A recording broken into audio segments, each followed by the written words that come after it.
Martin Lloyd Jones. ¿Qué queremos decir con conversión?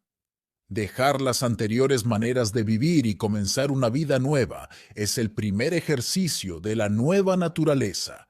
Es la primera acción del alma regenerada de pasar de algo a algo. El término mismo sugiere que conversión significa volverse de una cosa a otra.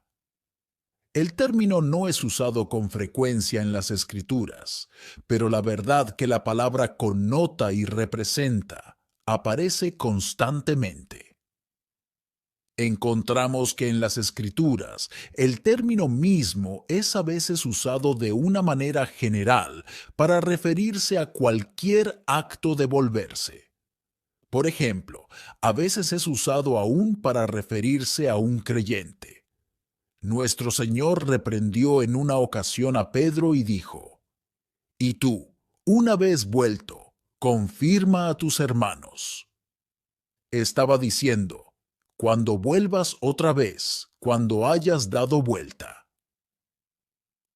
Aquí la palabra no se refiere a la venida original de Pedro a la vida cristiana. Ya la estaba viviendo, pero iba a extraviarse, iba a descarrilarse y luego volver.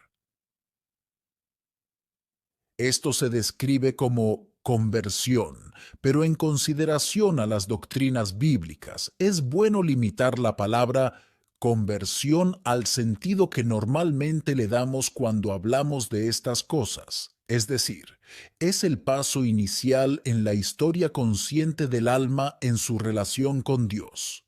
Es su primer ejercicio, la primera manifestación de la vida nueva que ha sido recibida en la regeneración. Esto, por supuesto, es algo esencial y hay muchas afirmaciones que así lo dicen. El libro de Mateo declara específicamente: «De cierto os digo, que si no os volvéis y hacéis como niños, no entraréis en el reino de los cielos». Pero todos los versículos que ya hemos considerado al tratar la doctrina de la regeneración son igualmente aplicables aquí.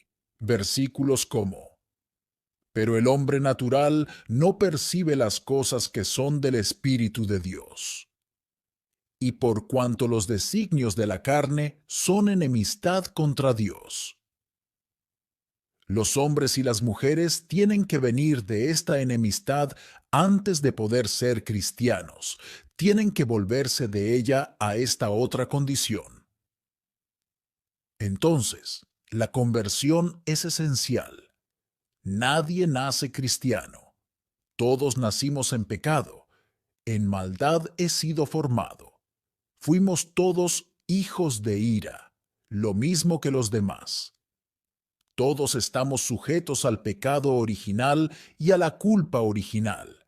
Por eso todos tenemos que tener la experiencia de la conversión, y la Biblia es muy explícita en cuanto a esto. Entonces, la próxima pregunta es: ¿cómo sucede? ¿Cuál es el instrumento en la conversión? Y aquí la respuesta es muy sencilla. Ante todo y en primer lugar, la obra del Espíritu Santo, y el Espíritu Santo la realiza a través del llamamiento eficaz. El llamamiento se hace eficaz, y eso es lo que lleva al próximo paso, lo que usted y yo hacemos. Note que estamos mencionando esto por primera vez, pero en cualquier definición de conversión hay que incluir la actividad humana al igual que la divina.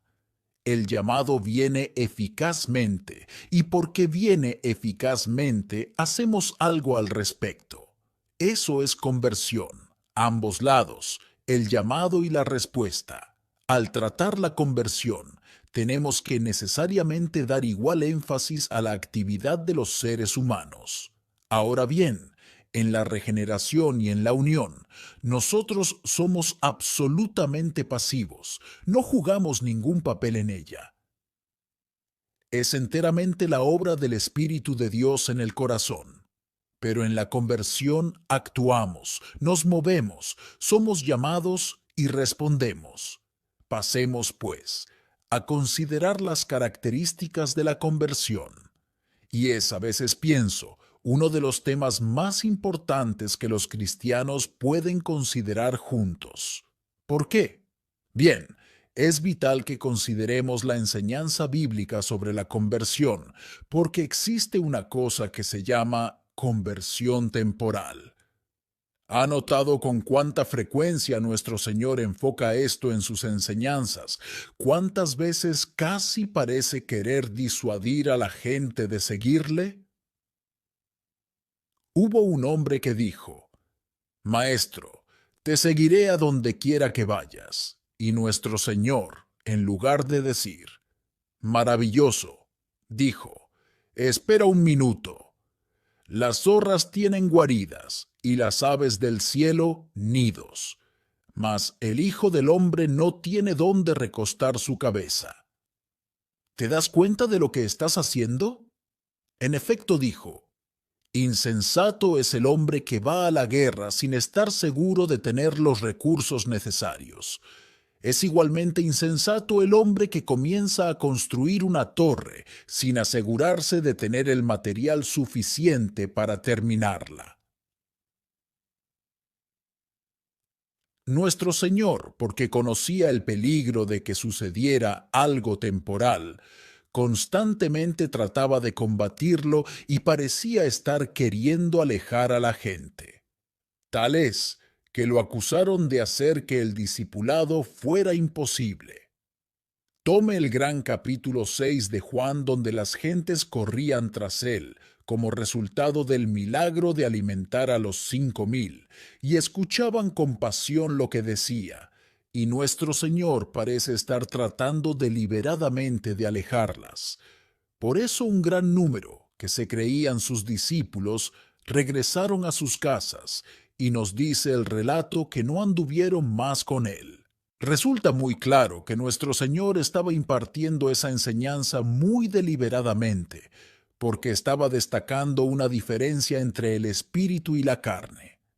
Él sabía que eran carnales y estaba ansioso por subrayar la importancia vital de captar lo espiritual. Considere también la parábola en Mateo de la parábola del sembrador y la propia explicación de nuestro Señor. Note particularmente que dice, y el que fue sembrado en pedregales, este es el que oye la palabra y al momento la recibe con gozo, pero no tiene raíz en sí, sino que es de corta duración, pues al venir la aflicción o la persecución por causa de la palabra, luego tropieza. Pero fíjese que nuestro Señor dice de este mismo hombre, Él al momento la recibe con gozo, la palabra. Eso es a lo que me refiero al decir conversión temporal. El hombre parece haber recibido la palabra, está lleno de gozo, pero no tiene raíces, y es por eso que termina sin nada. Esta es la propia enseñanza de nuestro Señor. Existe la posibilidad de esta conversión muy gozosa, y no obstante no tiene nada en un sentido vital, viviente, y prueba ser temporal. Hay también más enseñanzas en las Escrituras sobre esto mismo. Recuerde a Simón, el mago en Hechos. El libro nos dice, también creyó Simón mismo y fue bautizado. Pero vea el final de la historia de aquel hombre. Estaba en hiel de amargura, y Pedro le dijo sencillamente que le convenía pedirle a Dios que le tuviera misericordia y le diera arrepentimiento. Parece haber sido un auténtico creyente, pero lo era. Luego Pablo habla en Primera de Timoteo acerca de mantener la fe y una buena conciencia. Por no hacerle caso a su conciencia, algunos han naufragado en la fe. Ahora bien, esta es una enseñanza muy seria y dice lo mismo en Segunda de Timoteo. Aquí Pablo le escribe a Timoteo acerca de ciertas personas que parecían creyentes, pero ahora negaban la resurrección, por lo que, como resultado, Algunos cristianos atemorizados creían que toda la iglesia se estaba derrumbando. Está bien, dice Pablo, pero el fundamento de Dios está firme, teniendo este sello: conoce el Señor a los que son suyos. Dios sabe todo, no puede ser engañado ni burlado. Existe tal cosa como conversiones temporales, creyentes temporales, que no son creyentes auténticos. Por eso es tan imprescindible que conozcamos la enseñanza bíblica sobre lo que es realmente la conversión. ¿Qué del caso de Demas?, me pregunto. Hay muchos que dirían que Demas nunca fue creyente. No me gustaría ir tan lejos. Puede haber estado flaqueando, porque Demas me ha desamparado, amando este mundo. Pero, sea como fuera, es un caso dudoso. Y luego llegamos al gran pasaje clásico sobre este tema en Hebreos 6, con un pasaje similar en el 10º capítulo de dicha epístola. Porque es imposible que los que una vez fueron iluminados y recayeron sean otra vez renovados para arrepentimiento. Por lo tanto, deliberadamente uso este título de conversión temporal. Es evidente que algo anda mal con estas personas, por lo que tenemos que hacer preguntas. Tenemos que estudiar, tenemos que tener definiciones, porque no todo lo que brilla es oro. Todo lo que parece ser una conversión no lo es necesariamente de acuerdo con la propia enseñanza de nuestro Señor y las enseñanzas de los apóstoles inspirados. No conozco nada que sea tan peligroso, censurable y lejos de las Escrituras que decir, pero no debemos hacer estas preguntas. Sí, sí, que se hagan. Pregunte siempre: ¿me dan las Escrituras el derecho de decir eso? Si vamos a ser verdaderos maestros de la palabra y ayudadores de otros y preocupados por la gloria de Dios, tenemos que saber que hay tal cosa como una conversión temporal basada en equivocaciones. La segunda razón por la que estoy preocupado en relación con tener definiciones precisas es que no solo hay conversiones temporales, sino aún conversiones falsas.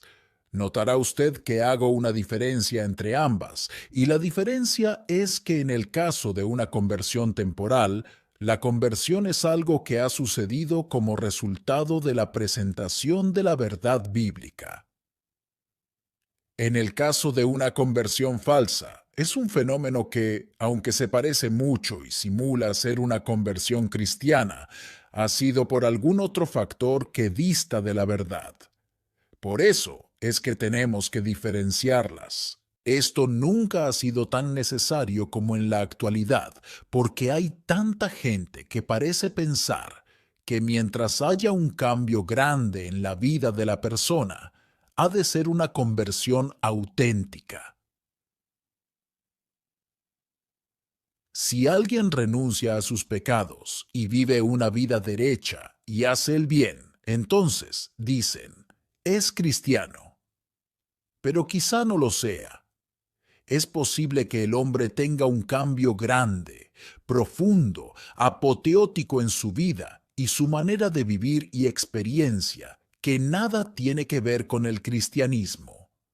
Hasta puede darse el caso de que alguien salga del mundo y se haga miembro de una iglesia, y toda su vida desde afuera parece diferente, pero puede ser una conversión falsa. Es una conversión en el sentido que ha dejado una manera de vivir para seguir otra. Ha renunciado a sus pecados y ahora está haciendo el bien. Pero es falsa porque carece de la relación necesaria y esencial con la verdad.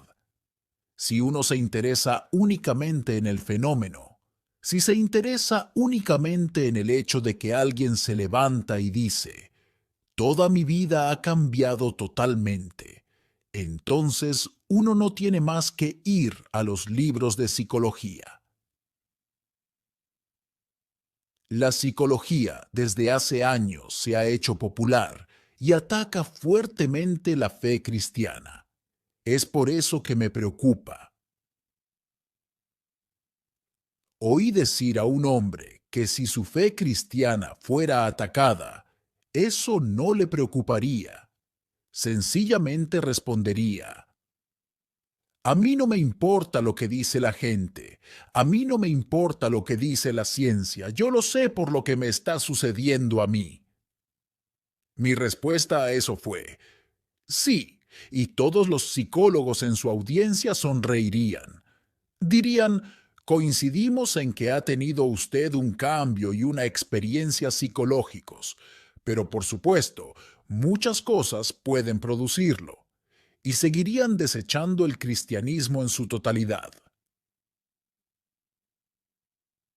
No, la defensa de la fe cristiana nunca tiene que depender simplemente de una experiencia que usted y yo hayamos tenido. La defensa de la fe cristiana es la verdad objetiva, así que a menos que tengamos cuidado en esta disyuntiva en definir la conversión, el peligro es que no tengamos nada para decirles a los que han pasado por estas experiencias falsas. Ahora hay una cosa más. Y aquí dejamos lo falso y lo temporal y nos enfocamos en algo que es más inmediatamente práctico. Hay elementos variables en relación con la conversión, y debido a esto tenemos que tener mucho cuidado para saber cuáles son los elementos esenciales. Para ilustrar lo que quiero decir, considere el elemento tiempo, el factor tiempo en la conversión. ¿Tiene que ser súbita? ¿Es imposible que sea gradual? Pues bien, yo diría que las escrituras no enseñan que tiene que ser necesariamente súbita.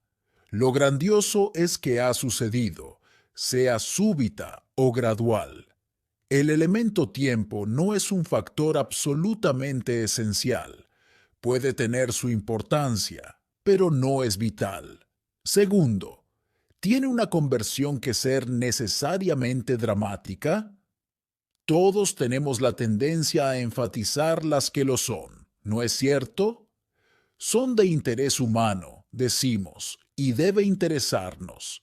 Ahora bien, si usted lee un solo capítulo de las Escrituras, verá que no tiene derecho a afirmarlo. Claro, si usted solo lee la historia del carcelero de Filipo, entonces dirá que la conversión tiene que estar llena de drama. Pero a mí me interesa igualmente la historia de Lidia, y en ella nada hay que sugiera eso acerca de su conversión. Para nada. Puede haber sido bastante tranquila, pero fue igualmente una conversión. Así que aquí tenemos otro elemento variable. Puede incluir una calidad dramática, o quizá no. No es esencial. Después está la vieja y polémica cuestión del lugar que ocupan los sentimientos. Por supuesto que juegan un lugar importante, pero existen muchos tipos y grados de sentimientos. Pueden ser intensos o quizá no, pero igual son sentimientos. Por naturaleza y temperamento, todos somos diferentes. Y en este asunto de los sentimientos, todos diferimos muchísimo. La persona más expresiva no siempre es la que siente más. Así que la persona que llora más copiosamente, no necesariamente, es la que siente más profundamente. Otra persona puede tener sentimientos tan profundos que sus sentimientos van más allá de la posibilidad de lágrimas, por así decir. Los sentimientos son variables y se expresan diversamente en diferentes personas. Deben estar presentes, pero no insistamos en una intensidad particular o una exhibición de sentimientos. Y luego está la cuestión de la edad. Algunos han dicho que a menos que uno se convierta cuando es adolescente, nunca se convertirá porque los factores psicológicos requeridos jamás pueden estar presentes otra vez. ¡Qué disparate! ¡Qué cosa tan en desacuerdo con la Biblia! Nunca he visto una conversión más impresionante que la que vi en un hombre de 77 años. Gracias a Dios por eso. No, no hay límite de edad. La edad no tiene la menor importancia. Estamos hablando de algo que produce el Espíritu Santo.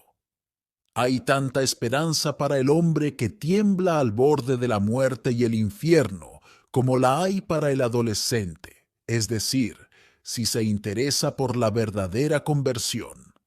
Si a uno le interesan las experiencias psicológicas, entonces coincido, la adolescencia es el mejor momento para ella. En esa etapa todo es muy explosivo. Sencillamente se prende un cerillo y explota. Pero no estamos interesados en cambios psicológicos. Estamos hablando de la verdadera conversión cristiana, espiritual. Y allí, gracias a Dios, la edad es totalmente irrelevante. Hemos considerado estas cosas porque siempre existe la tendencia de estandarizar el aspecto variable de la conversión. A veces le sucede al evangelista, que desea que todos acepten a Cristo de la misma forma, y duda de los convertidos a menos que sean todos iguales.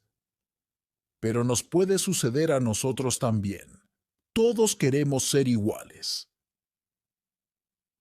Esa es una de las cosas peligrosas acerca de leer de las experiencias de otros. Consciente o inconscientemente, tenemos la tendencia a reproducirlas. Es parte de nuestra composición y de nuestra naturaleza. Somos imitadores, y si nos gusta algo que vemos en alguno, entonces quisiéramos que eso mismo fuera cierto de nosotros también. Además, tenemos la tendencia de concentrarnos en manifestaciones particulares de la conversión.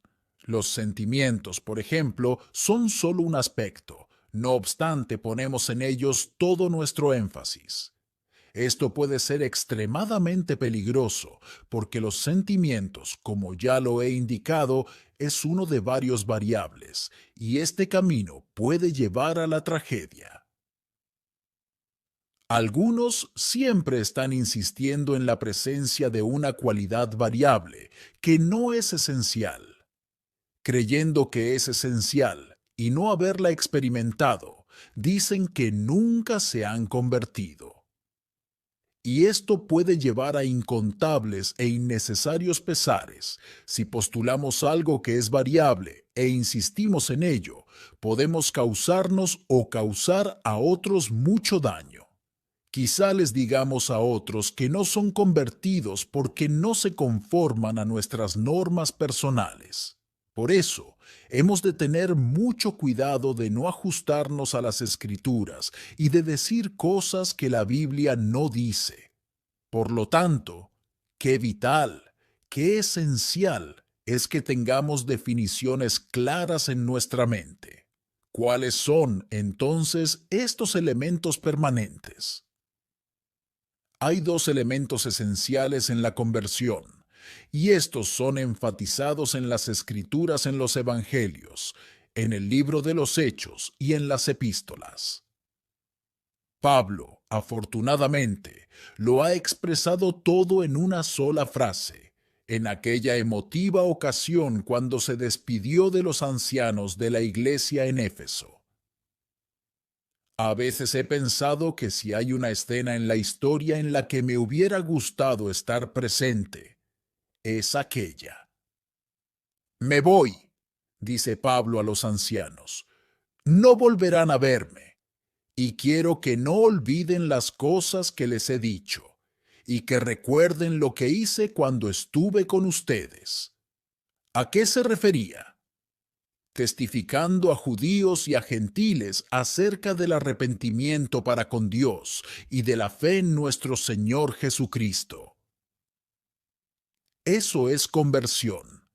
Estos son los elementos esenciales, los únicos esenciales en la conversión: arrepentimiento y fe. Súbito o gradual, no importa. Tiene que haber arrepentimiento y tiene que haber fe. Si uno de estos falta, no es conversión. Ambos son esenciales. Ahora le pregunto, ¿en qué orden se manifiestan? O sea, ¿cuál se manifiesta primero, el arrepentimiento o la fe? Esta es una pregunta fascinante. Existe un sentido en que la fe tiene que manifestarse antes del arrepentimiento, y a pesar de eso, no lo pondré primero por esta razón. Cuando estoy hablando de la fe, lo hago en el sentido que la usaba el apóstol Pablo. Fe en el Señor Jesucristo, no una fe en general. Tiene que haber fe en general antes de que uno pueda arrepentirse, porque si uno no cree ciertas cosas acerca de Dios, no entra en acción y no hay arrepentimiento. Pero me estoy refiriendo a la fe en el sentido especial de fe en el Señor Jesucristo. En ese caso, el arrepentimiento se manifiesta antes que la fe y Pablo los coloca en ese orden, testificando a judíos y a gentiles acerca del arrepentimiento para con Dios y de la fe en nuestro Señor Jesucristo. ¿Por qué tiene que haber primero arrepentimiento? Pues bien, siempre lo encontramos primero en las Escrituras. ¿Quién fue el primer predicador en el Nuevo Testamento? La respuesta es Juan el Bautista. ¿Qué predicaba? El bautismo de arrepentimiento para perdón de pecados.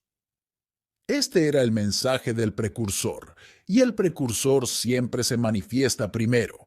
El segundo predicador fue el Señor Jesucristo, y si lee usted los Evangelios y observa lo primero que dijo, encontrará que también Él exhortaba al pueblo a arrepentirse y creer en el Evangelio. Entonces, exactamente como Juan el Bautista, lo primero que enseñó fue el arrepentimiento. Después, ¿qué predicó Pedro? Tome el gran sermón del día de Pentecostés en Hechos. Pedro predicó, y el pueblo clamó diciendo, «Varones hermanos, ¿qué haremos?» Esta fue la respuesta. Arrepentíos y bautícese cada uno de vosotros en el nombre de Jesucristo, para perdón de los pecados, y recibiréis el don del Espíritu Santo. Arrepentíos. Y, como ya lo he mencionado, el arrepentimiento era el mensaje del apóstol Pablo. Empezaba con el arrepentimiento. Lo hizo en Atenas. Dios manda a todos los hombres en todo lugar que se arrepientan. El arrepentimiento es necesariamente el primer mensaje, y tiene que serlo. Es bíblico, sí, pero la Biblia también nos capacita para razonar. Permítame decirlo así, ¿por qué deben los hombres y mujeres creer en el Señor Jesucristo?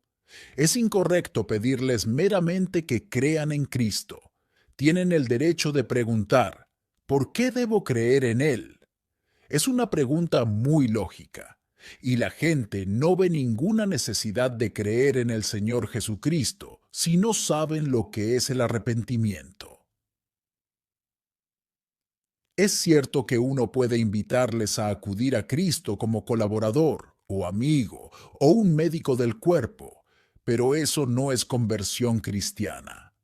No, no, las personas tienen que saber por qué tienen que creer en el Señor Jesucristo. La ley es nuestro maestro para llevarnos a ese punto, y la ley obra arrepentimiento. En otras palabras, el punto principal de la conversión, lo principal de todo lo concerniente a la salvación cristiana, es guiarnos a tener una relación correcta con Dios. ¿Para qué vino Cristo? ¿Para qué murió? La respuesta es que todo lo hizo para acercarnos a Dios. Y si pensamos en estas cosas de cualquier otra manera, excepto en términos de estar reconciliados con Dios, nuestro concepto es totalmente equivocado. Lo digo con vacilación porque conozco el peligro de ser malinterpretado. pero me parece que hay demasiado cristianismo en la actualidad que se detiene con el Señor Jesucristo y no se percata de que vino e hizo todo a fin de reconciliarnos con Dios. Ciertamente, fue Dios quien estaba en Cristo reconciliando consigo al mundo. Creo que la mayor debilidad en el cristianismo evangélico actual es que olvida a Dios. Estamos interesados en experiencias, estamos interesados en felicidad, estamos interesados en estados subjetivos. Pero la primera necesidad de toda alma es estar bien con Dios. Nada importa más que eso. El Evangelio empieza con Dios, porque lo que anda mal con todos es que tienen una relación equivocada con Él. Entonces tenemos que poner el arrepentimiento primero. Es el problema original, la consecuencia principal de la caída y el pecado original. Dios es ordenado en su obrar y empieza con lo grande, con lo primero. Muchas gracias por